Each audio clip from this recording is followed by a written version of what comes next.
మనం చూస్తూ ఉన్నాం. రాష్ట్రంలో ఇప్పటికే గత 2-3 నెలలు కూడా చూస్తూ ఉంటే ఎక్కడ చూసినా కానీ మత కలహాలను సృష్టించడానికి ఈ ప్రభుత్వం ఎటువంటి చర్యలు కూడా చేపట్టకపోకుండా ఇక్కడ విద్వేషాలు రేగిపోతున్నా, ఇక్కడ మనుషుల మధ్య చిచ్చులు లేపుతున్నా కూడా ఎటువంటి చర్యలు చేపట్టకుండా మనం చూస్తూ ఉన్నాం. ఈరోజు నిన్న ఒక మంత్రి స్థాయిలో ఉండి కొడాలి నాని, ఆయన పేరు మామూలుగా ఒరిజినల్ పేరు వచ్చేసి శ్రీ వెంకటేశ్వర అని చెప్పేసి సాక్షాత్ టీటీడీ ఇప్పుడు ఉన్నటువంటి మన వెంకన్న గారి పేరు పెట్టుకొని కూడా ఆయన ఎటువంటి బాధ్యత లేకోకుండా కనీసం విచక్షణగా కోల్పోయి ఒక ప్రెస్ మీట్లో నేను చూసాం. ఆయన అంటే సాక్షాత్ ఇప్పుడు హిందువుల్ని మనోభావాలు దెబ్బతీసే విధంగా ఆయన ఎప్పుడు చూడు ఏదో ఒక వివాదాస్పద మాటను మాట్లాడుతూ, అలాగే ఇప్పుడు ఆంజనేయ స్వామి చేయరితే ఎవరికి నష్టం, అలాగే ఇప్పుడు మొన్న అంతర్వేది విషయం కావచ్చు, లేకపోతే ప్రతి ఒక్క దానికి ఏమనంటే ఇప్పుడు ఒకటే గుర్తుపెట్టుకోవాలి, మనం జీవనం సాగకుల ముందే పద్ధతులు అనేటివి ఈ యొక్క చరిత్రలో మనకి చూస్తూ ఉన్నాం. ఫస్ట్ పద్ధతులు మొదలైన తర్వాత ఈరోజు మనిషి మనుగడ అనేది సాగింది. కానీ ఈరోజు ఎటువంటి పద్ధతులు లేకోకుండా, ఎటువంటి చర్యలు చేపట్టకోకుండా ఈరోజు ఈ ప్రభుత్వం చేస్తున్నటువంటి ఈ యొక్క మాటలు కావచ్చు, ఒక మంత్రి స్థాయిలో ఉండి ఈరోజు ప్రభుత్వం నడిపే ఒక వ్యక్తి ఇలాంటి మాటలు మాట్లాడడం వల్ల ఎలాంటి చర్యలు రేపొద్దున సమాజంలో చోటు చేసుకుంటాయనేది కూడా మనమందరం చూసుకోవాల్సిన ఆలోచించాల్సిన విషయం ఉంది. ఈరోజు ఎటువంటి ప్రతి ఒక్కరి మధ్యలో ఇప్పుడు హిందువులు కావచ్చు, ముస్లింలు కావచ్చు, మొన్న ఎన్ఆర్సీ విషయంలో కావచ్చు, దీంట్లో కూడా వాళ్ళు అప్పుడే మన ఒక రాష్ట్ర ప్రభుత్వం ఒక ఇది చూడవచ్చు మీరు వైఖరి. పార్లమెంట్లో ఏమో వాళ్ళు అంగీకరిస్తారు బిల్లు ఆమోదానికి, ఇక్కడికి వచ్చిన తర్వాత రాష్ట్రంలో ఏమో దాన్ని వ్యతిరేకిస్తూ రెజల్యూషన్ పాస్ చేస్తారు. ప్రతి ఒక్క చోట వీళ్ళు ఇక్కడ విద్వేషాలు సృష్టిస్తూ ఇక్కడ మన మధ్యలో మనకి గొడవలు పెట్టే ఒక పద్ధతి వీళ్ళు అవలంబిస్తూ ఉన్నారు.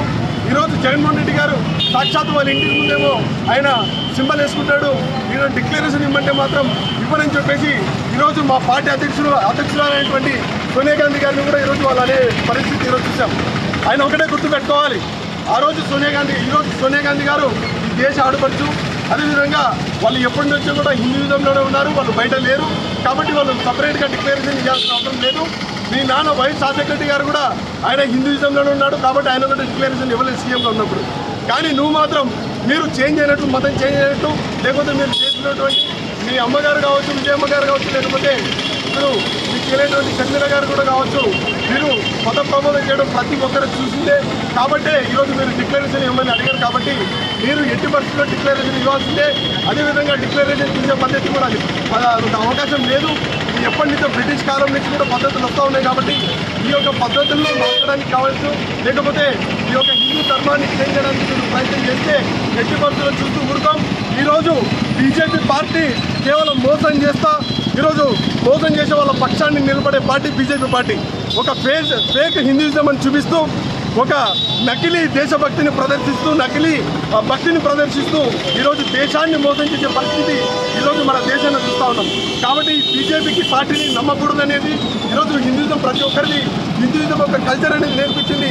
హిందూయిజంలో ఒక సేవ ఉంది. ఈరోజు డెమోక్రసీలోనే రామరాజ్యం ఉంది. రామరాజ్యం అంటేనే ఒక డెమోక్రసీ. కానీ ఈరోజు ఒక మనుషుల ఒక జీవనాడిని మన ఒక గొంతుకుని ఒక పరిస్థితి ఈరోజు బీజేపీ చేస్తూ ఉంది.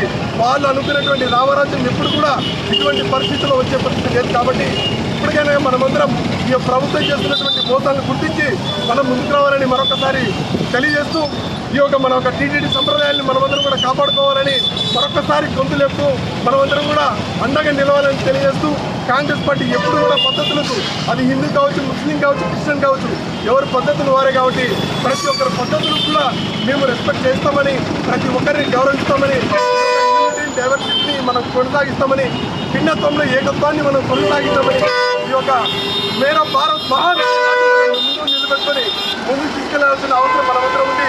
భారతదేశ ఔన్నత్యాన్ని మనం కాపాడాల్సిన అవసరం ఉంది. కాబట్టి ఈ యొక్క నకిలీ దేశభక్తులని, నకిలీ రాజకీయాలని, నకిలీ పార్టీ అయినటువంటి బీజేపీ పార్టీని, వైఎస్ఆర్సీపీ పార్టీని తొలగించాల్సిన అవసరం మనం ఎంతగా ఉందని చెప్పేసి మరొకసారి తెలియజేస్తూ,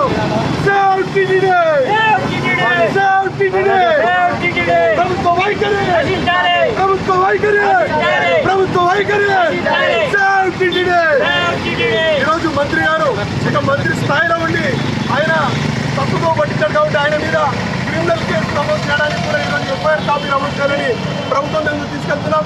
ఈ యొక్క నియోజకవర్గంలో ఇప్పటికే ఎన్నో ఒక ఫేక్ ఎఫ్ఐఆర్ చేస్తూ నకిలీ అక్రమ కేసులు పెట్టి మనందరినీ జర్నలిస్టులు కూడా ఇబ్బంది పెట్టే పరిస్థితి ఉంది. దాని మీద కూడా ఈరోజు కాంగ్రెస్ పార్టీ తరఫున గలమెత్తుతున్నాం. మొన్ననే మధ్యకేరలో ఒక విలేకరు మీద ఒక నకిలీ అక్రమ కేసు పెట్టడం కూడా చూసాం. దాన్ని ఖండిస్తూ కూడా ఈరోజు ఎఫ్ఐఆర్ ఫైల్ చేస్తూ మన ఎస్పీ గారిని డీజీపీ గారిని కూడా దీంట్లో బైండ్ ఓవర్ చేస్తూ మరొక ఎఫ్ఐఆర్ ఫైల్ చేయడానికి ఇప్పుడే ముందు తీసుకెళ్తున్నాం. నియోజకవర్గంలో ప్రతి ఒక్కరూ మన ప్రజాస్వామ్యంలో మన ఒక ఫండమెంటల్ రైట్, మన ఒక గొంతుని వినిపించడానికి, అదొక మన హక్కు, ప్రతి ఒక్కరు మన ఒక వారిని వినిపించడానికి. కాబట్టి ప్రతి ఒక్కరు ఫండమెంటల్ రైట్స్కి మన ఒక ప్రాథమిక హక్కు కాపాడడానికి కాంగ్రెస్ పార్టీ తరఫున ఈ యొక్క నియోజకవర్గం తరఫున పోరాటానికి ఎప్పుడు సిద్ధంగా ఉంటామని తెలియజేస్తూ ఈ యొక్క నిరసన కార్యక్రమాన్ని ఇక్కడ ముగిస్తూ ఎఫ్ఐఆర్ ఫైల్ చేయడానికి పోలీసు తెలియజేస్తాం. జై హింద్.